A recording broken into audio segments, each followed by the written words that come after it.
Une candidate obligée de se retirer dans le Calvados pour avoir posé avec une casquette estampillée de la croix gammée nazie.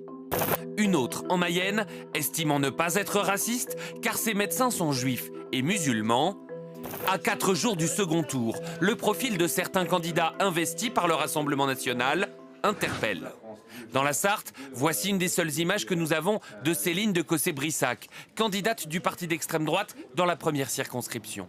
Elle n'est visible ni sur ses propres affiches, ni dans les rues de la circonscription. Est-ce que je reconnais cette personne? Non, pas vraiment. Non, pas vraiment. C'est dommage qu'elle ne discute pas plus que ça. Je trouvais ça pas trop normal que son visage soit pas sur les affiches, qu'on ait simplement celle de Marine Le Pen et de Bardella.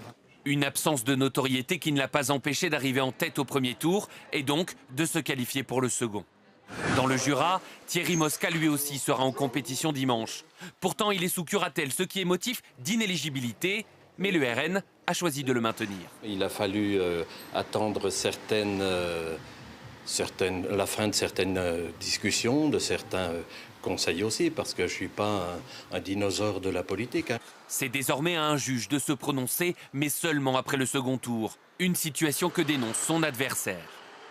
C'est pas possible qu'on continue à avoir des candidats qui se présentent et qui sont dans l'inéligibilité, parce que ça fausse complètement une élection.